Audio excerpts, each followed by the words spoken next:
Le débat était ouvert, interactif et surtout de portée socio-économique et juridique en faveur de la femme à l'occasion du lancement de la stratégie de réduction des inégalités femmes-hommes au Gabon. Une task force pilotée par le Premier ministre Rose Christiane Oussoukara-Ponda qui a vu la présence de la Première Dame Sylvia Bongo Ondimba et de plusieurs partenaires au développement.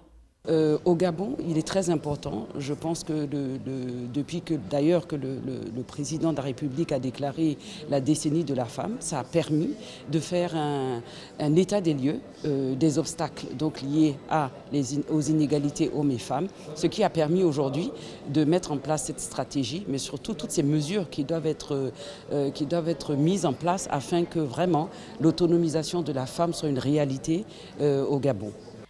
Cette task force autour de l'égalité des genres s'appuie sur plusieurs domaines d'action prioritaires en vue de réduire le fossé. 33 mesures qui touchent la vie politique de la femme, la vie économique de la femme, les droits familiaux, etc. Et qui sont, comme je dis, très concrètes, ces mesures, très faisables si nous mettons ensemble. Et c'est l'engagement des Nations Unies de faire tout ce qu'on peut.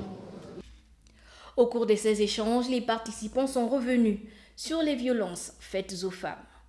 Il faut vous lever, il ne faut pas accepter la violence et les textes nous accompagnent actuellement. Il y a beaucoup de textes qui ont été pris par le législateur pour que ce problème soit résolu.